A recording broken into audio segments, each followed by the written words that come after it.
हे everyone, तो welcome back to your own channel जिसमें हम बात करने वाले हैं अपकमिंग यूपी टीजीटी और पीजीटी एग्ज़ाम्स के बारे में। जी हाँ, अगर आपका यूपी में टीचिंग का सपना है, यूपी में आपने 3 साल से जिस एग्ज़ाम के लिए इतना वेट किया और फाइनली वो एग्ज़ाम होपफुली आयोग कराने जा रहा है और इस ये एग्ज़ाम आपके लिए समझ लीजिए एक सुनहरा अवसर है। क्योंकि इसके बाद में एग्ज़ाम पैटर्न में बहुत ज़्यादा ड्रास्टिक चेंज होने वाला है। अभी आप सिंगल एग्ज़ाम क्लियर करके आपको जॉब मिल जा रही है। नेक्स्ट टाइम से आयोग में जो बात चल रही है वो ये है कि 2 लेवल का एग्ज़ाम होगा। तो आपके पास ये आखिरी मौका है अपनी एक सरकारी नौकरी को सुनिश्चित करने का, that too with a handsome salary package, ढेर सारे अलाउंसेस और आराम की निश्चिंतता वाली ज़िंदगी।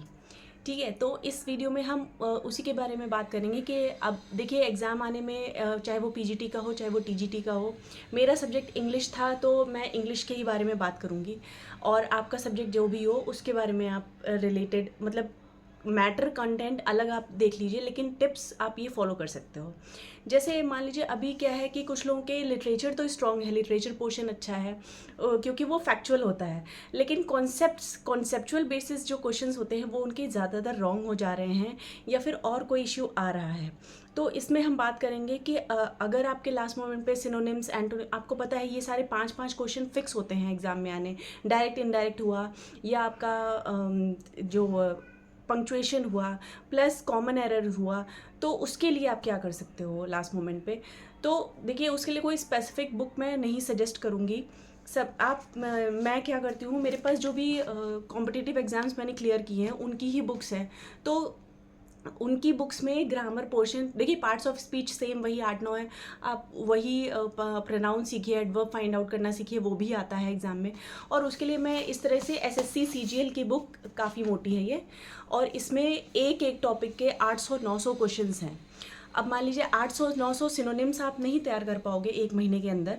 मुझे पता है मैं ये वीडियो देर से डाल रही हूँ, लेकिन कोशिश करिए कि हर दिन आप टारगेट रखिए। अगर आपके पास इस तरह की बुक आपको कहीं अवेलेबल हो जा रही है तो आप ये ले सकते हो। किरण पब्लिकेशन की है ये, मेरे ब्रदर इन लॉ की है, और उससे नीड थी, उसने जब क्लियर कर लिया तो मैंने उससे ये बुक ले ली थी क्योंकि मुझे बहुत यूज़फुल लगी थी। तो आप इस तरह की ये एक बुक ले सकते हो। ये आपके बहुत सारे कॉम्पिटिटिव एग्ज़ाम, चाहे वो एसएससी के हों, चाहे वो टीचिंग रिलेटेड हों, चाहे वो बैंक के हों, आपको बहुत हेल्प करेगी। मैं आपको इसका कंटेंट दिखाती हूँ। देखिए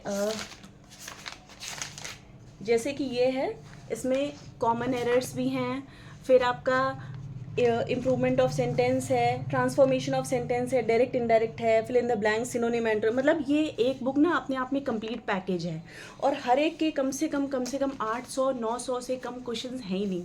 तो आप एक दिन में ऐसा करिए कि 20-20 क्वेश्चन हर एक टॉपिक के उठाइए, या 30-30 क्वेश्चन उठाइए। तो 200 क्वेश्चन भी अगर आप लगाते हो तो 30 दिन में आप 6000 क्वेश्चन लगा चुके होगे।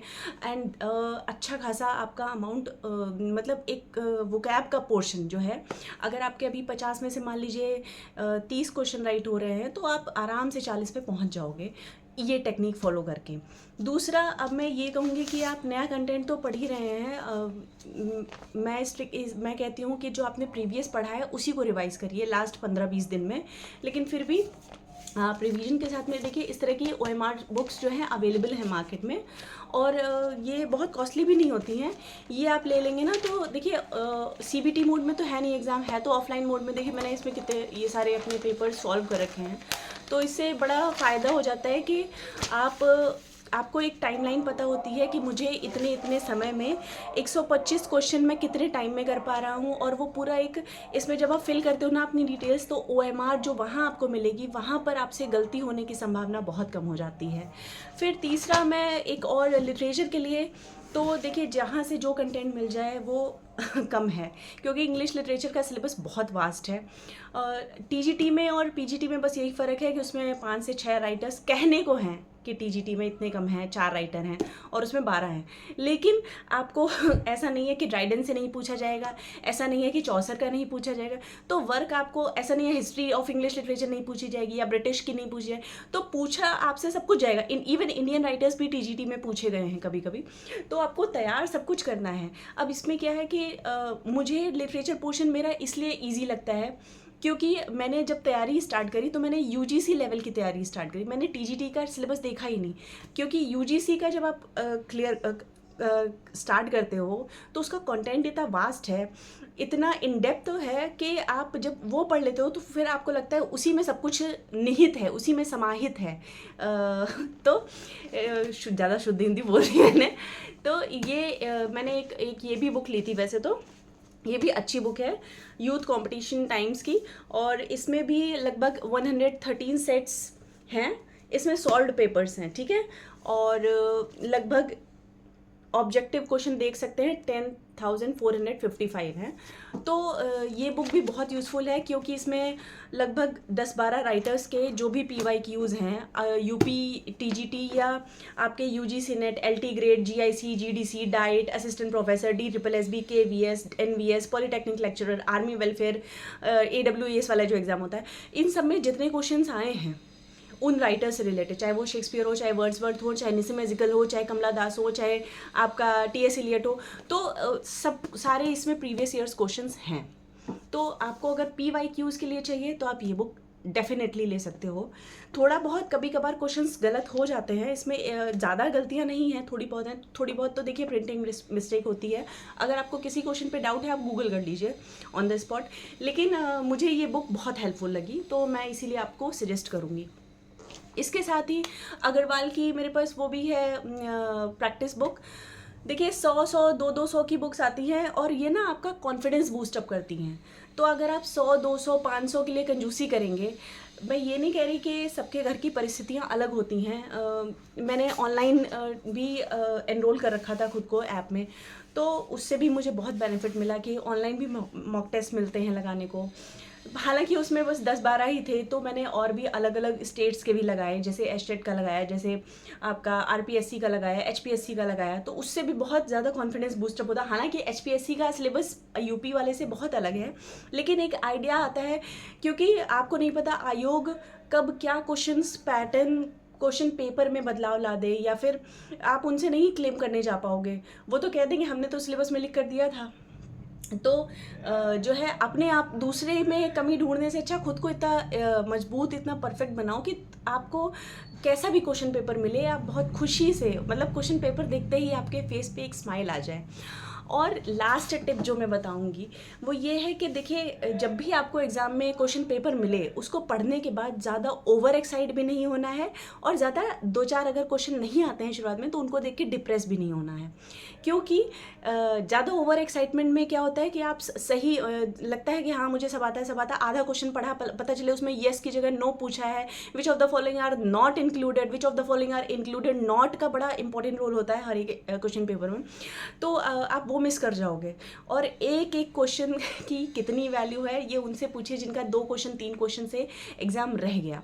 तो इसी के साथ में ये भी है, टाइम मैनेजमेंट करना सीखिए कि आपको पता है, जैसे मान लो कोई क्वेश्चन लिटरेचर वाले जो फैक्चुअल बेसिस पे हैं, जो पता है कि हाँ फलाने की डेथ या बर्थ कब हुई है या उन्होंने किससे शादी करी, तो वो एक ही आंसर सभी का होगा।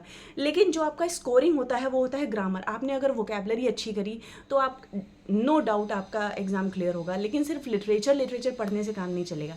तो दोनों ही गाड़ी के पहिए हैं। आयोग ने कोई ऐसी आयोग में बैठे हुए लोग पागल नहीं है जो बैलेंस्ड पेपर बनाते हैं। आप सारे प्रीवियस ईयर 2021 तक के पेपर्स आप देख लो उठा करके, एक भी पेपर आपको ऐसा नहीं मिलेगा जिसमें ग्रामर ज़्यादा आई हो या लिटरेचर कम हो, या लिटरेचर ज़्यादा आई हो ग्रामर कम हो। बहुत बैलेंस्ड होता है, 2 या 3 क्वेश्चन ऊपर नीचे होते हैं बस, बाकी 125 क्वेश्चन बहुत ही बैलेंस्ड होते हैं। इवन मुझे तो 2017 और 21 का पेपर बहुत ईजी लगा था, मतलब उसको देखते हुए अब पता नहीं 25 में आयोग क्या करेगा। लेकिन जो है एग्ज़ाम मान के चलिए सीट्स कम हैं, कॉम्पिटिटर्स ज़्यादा हैं, आपके प्रतियोगी बहुत ज़्यादा हैं, तो आपको उसमें एक सीट चाहिए, तो आपको मेहनत करनी पड़ेगी। और इस 1 महीने में भूल जाइए सब कुछ, एटलीस्ट 8 घंटे की पढ़ाई के लिए टाइम निकालिए। मैं किस तरह से पढ़ पाती हूँ आपको मैं बताऊँ। मुझे पढ़ने का शौक़ है, शायद इसलिए भी, मेरे अंदर ज़िद है इसलिए भी, और तीसरा मैं बहुत मोटिवेटेड रहती हूँ, मतलब अंदर से, क्योंकि मेरे शौक़ ही मुझे वो वजह देते हैं। मुझे वो जो मेरा ड्रीम है, जब भी फुलफ़िल करने वाली होंगी तब मैं आपको बताऊँगी कि वो क्या है। लेकिन सुबह मैं देर से उठती हूँ, ये मेरी प्रॉब्लम है, और प्रॉब्लम की वजह ये है कि मेरे पास सिर्फ रात में पढ़ने का टाइम होता है। तो जब सब लोग सो जाते हैं उस समय मैं मेरी बुक्स उठाती हूँ 3 बजे तक, 4 बजे तक, जब तक लगता है कि हाँ आँखें अब थक नहीं गई हैं, आँखों में जलन नहीं हो गई है, तब तक मैं पढ़ती हूँ। और उसी की वजह से अब पढ़ना ये नहीं होता कि सिर्फ अपना सिलेबस ही पढ़ती हूँ, कभी कभार मैं अलग बुक्स भी पढ़ती हूँ, उससे भी नॉलेज मिलती है। तो अलग अलग अच्छी हैबिट्स को डेवलप करना और उसको कंटिन्यूटी पे बनाए रखना ही आपकी सफलता के लिए सबसे इम्पॉर्टेंट चीज़ है। कोई कुछ भी बोलता रहे, कोई कुछ भी कहता रहे, आप बस फोकस्ड रहिए अपने काम पे, अपनी दिशा से मत भटकिए ना। इस समय शादी ब्याह बर्थडे पार्टी मुंडन सब भूल जाइए, फोकस्ड रहिए, और नो डाउट आपका एग्ज़ाम ज़रूर क्लियर होगा। तो इन्हीं बातों के साथ में आज वीडियो थोड़ी सी लंबी हुई है। अगर बातें अच्छी लगी हों तो do hit the subscription button. अगर आपको लगता है मुझे प्रैक्टिस सेट सॉल्व कराने चाहिए तो आप कमेंट सेक्शन में बताइएगा, I will try to do this. और मिलते हैं आपसे अपने अगली किसी वीडियो में। Till then take good care of yourself, मस्त रहिए, खुश रहिए, मुस्कुराते रहिए। Thank you for watching.